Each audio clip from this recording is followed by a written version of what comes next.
Hey everyone, Josh Pelto, Remax Preferred here. I just wanted to give a quick intro. I'm going to start doing these short videos, somewhere between 2 to 5 minutes.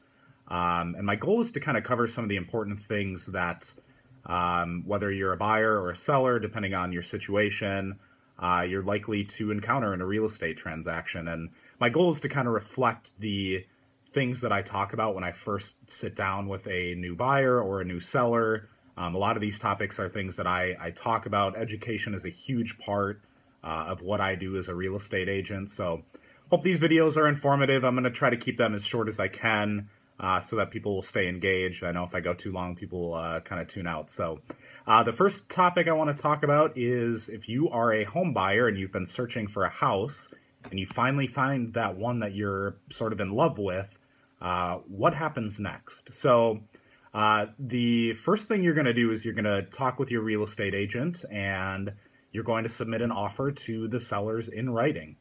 We do not really do verbal offers in Minnesota. It's pretty common to, once you've submitted an offer in writing to kind of counteroffer each other verbally and then put those changes in writing, assuming there's only a few of them. But every offer that gets submitted needs to be in writing. So that's a critical element of what we're doing here.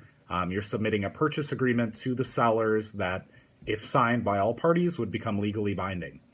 So the purchase agreement covers a lot of ground, from the basic stuff to some more complicated things. We're talking things like how much earnest money you're putting down, when you'd like to close on the property, what personal property you'd like the seller to leave for you as part of the sale, and a whole lot more. So there's a lot of ground covered in these purchase agreements.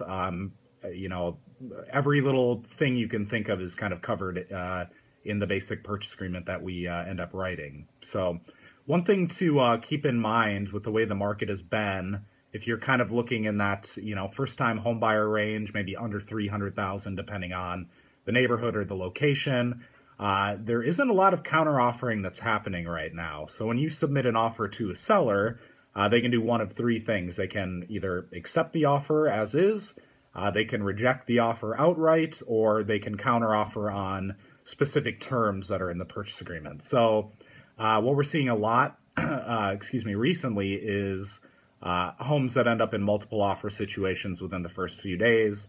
You kind of get one chance to submit your best offer with the terms that you feel are the best that you can offer. And at that point, the seller kind of sifts through what they have on the table and they make a decision. So seeing a lot of that, which has made it tough for buyers to really do a whole lot of negotiating. It's kind of a take it or leave it situation in a lot of these purchase agreements. So large takeaway here, first thing you need to do, get together with your realtor, determine the terms of your offer and put it in writing and sign it.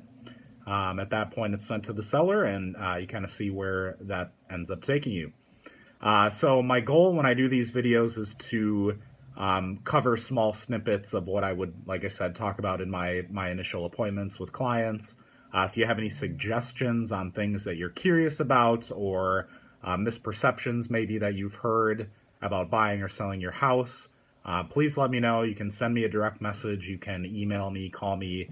All of my information is on my business page. So thanks a lot. I hope this was informative to you, and we'll be back sometime soon with the next video.